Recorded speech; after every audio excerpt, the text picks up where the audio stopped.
Sure, Bafetu. This is the talk with Rick, the government, your number one podcast. Thank you so much, first and foremost, for the feedback that we have been receiving. They are beautiful. I'm humbled. And the team is also humbled. The critics, we are also receiving them, and we are working towards bettering ourselves. So on today's podcast, we'll be speaking about this generation. The topic is this era, the era that we're living in right now. I'm blessed and humbled. There are a lot of things to be grateful for. Being part of this generation is a privilege. I feel like there are people who wish to be part of it, but they are no longer here. And the fact that we are here and we're experiencing everything that is happening, be it good or bad, that's grateful. That's something to be grateful for. So my generation, this generation, were raised by media. We are a generation of media. Our fathers and mothers are media. What I mean by that is that we get identity, how to live our life, how to dress, what to say, how to act based on media. So it's what media tend to feed us. There is good part of it, and there is also a bad part, on that, because like a good part is that we then have a belonging. The fact that media will preach one thing and then we all follow it, we have a belonging. And then the bad part is that media doesn't care about us. It only cares about making revenues. It only cares about making money. So whatever media is promoting is based on their self-interest, not on our interest. And it's crazy. If you look like on the upcoming generation, which is, I think, 20 years from now, 10 years from now, they will have identity from us. Things will go back.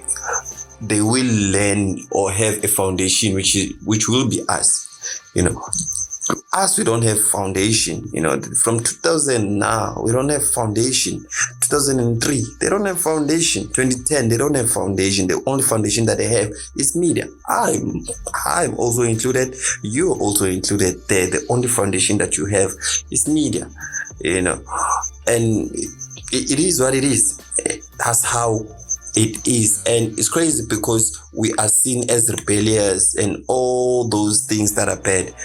At the end of the day, I will have to say that they haven't seen anything. You haven't seen anything. The upcoming generation will be 2 times rebellious. They will be 2 times risk-taking. And most importantly, they will be 2 times doing the extremes. I'm speaking to someone in my hood. I'm speaking to someone who is living in our society. They say what you see is what you become. Here we're seeing nothing. And at the end of the day, that's what my brothers and sisters are becoming, nothing because of that. And our mind is limited based on the environment that we are. I'm in a hood, by the way. And that's the road of Kanyamazane. In South Africa, if you're listening to us anyway, I'm in South Africa. So it's like, and I'm not saying this to badmouth my hood, but I'm saying it in a point to say, if you're listening to this and you're studying here at Central, whatever school you are at, be the change. I'm trying to say, we do not see any role model, so become one. I'm challenging you to become one, to get into those shoes and become a role model. Start your own path. Do your own thing, your own way, because that's the privilege that we have as this generation, to start our own things, say whatever we want to say the way we want to say it. And that's the power that we have, So I might encourage you to say, go and do drugs, have babies, smoke weed. I see my brothers, by the way, at the stores, tuck shops, smoking weed, and it has become fashionable nowadays. It's something that is cool to smoke weed.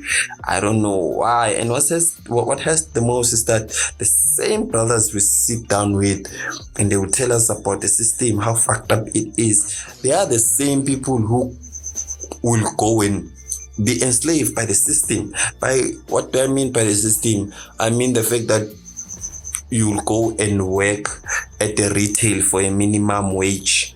They will speak about that, like your government is corrupt, there are tenders. I don't take a lot of words seriously. If you come to me and you speak sense, I look at the action more than your words, because they say actions speak louder than words, isn't it? So if actions speak louder than words, why are you acting different? While as you spoke like you're clever, you know the system, this is how the system is designed, and I will do this to the system. At the end of the day, I'm seeing you there broken up, like, yo, it hurts.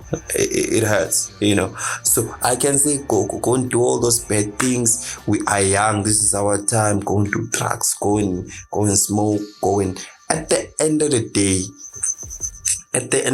this is the important part of it. Look at your brother next to you. Look at your sister next to you. Your sister and your brother are people who did what you want to go and do right now, and look at where they ended up. That's how we learn. We learn from other people's experience, be it good or bad. And right now it sounds as bad because it's like, oh, look at every experience that a person goes. That's why in my mother's tongue, kuthiwa indlela ibuzwa kwaba dala or kwaba phambili. We learn from those who are in front of us. I remember while studying, I had a friend. He wanted to smoke weed, like really bad, and I told him this. I was like, you know where you are likely to end up. And I even was open about it. I was like, look at someone, we made it an example about this person. He knew this person. I told him, look at this person, look at where he is.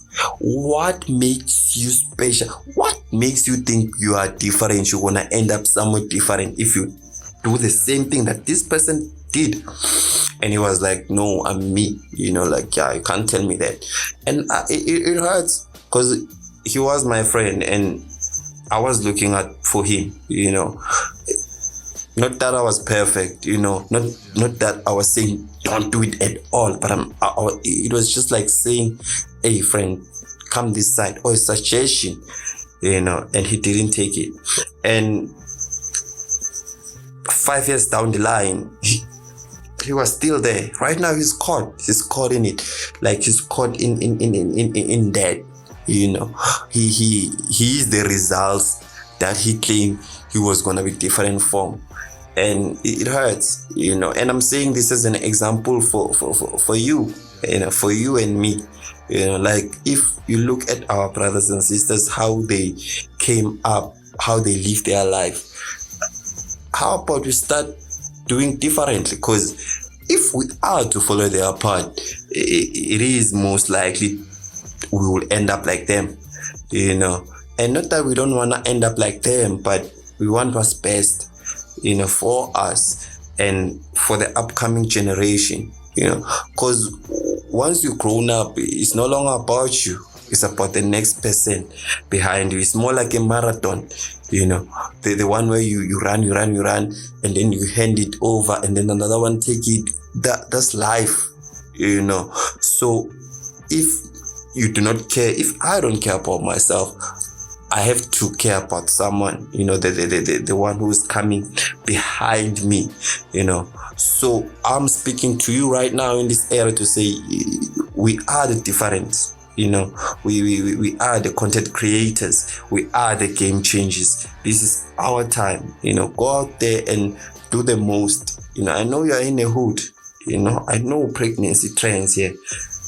I'm experiencing it. It's hard. Babies are having babies right here in the hood. It's hard. It's not something to joke about.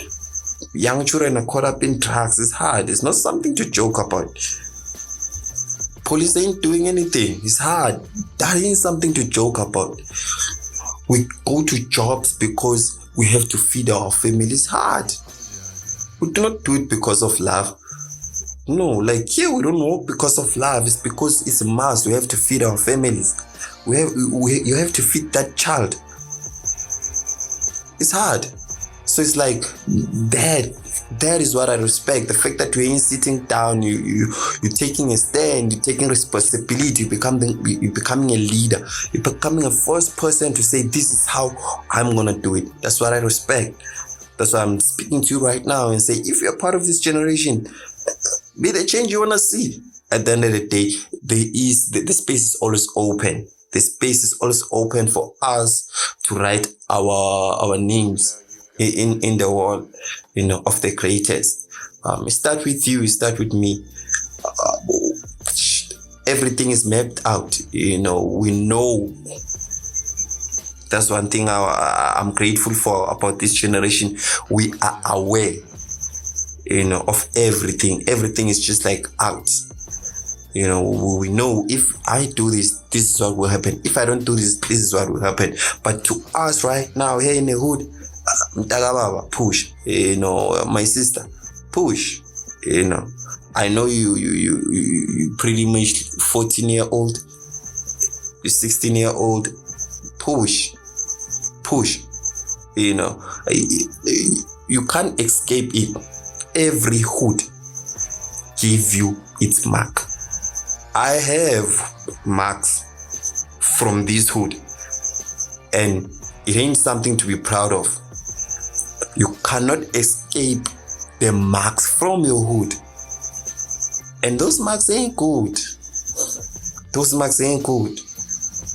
Some are depressed right now because of the marks that the hood have left on them. Some are no more. They are gone because of the marks that the hood left on them. It's hopelessness out there. I do see my brothers and sisters walking tall and confident, but deep down I know it's hopelessness. How do we change that? If you're a brother and you know you're eating, call your brother to eat with you. I know some are ungrateful, but at the end of the day, to change the world, change the world of the person next to you. You don't have to change, like, come on, the person next to you, get break. Give them bread. Buy that stock sweet. Give it to them, If you've been hurt, pick up the call. Tell them you forgive them. This is our time. Let's go out there and make the difference. I love this hood. I love this generation. I love this era. Let us write our own script the way it must be. We are free. We are free from a lot of things. And if you have done mistakes are part of life. Just stand up and become a better you. Know that you are not alone.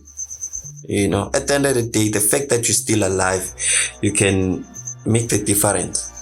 I am the #1 podcast host, Rick the Government. Thank you so much for listening to this podcast. Still, there are topics that are coming. Chat soon.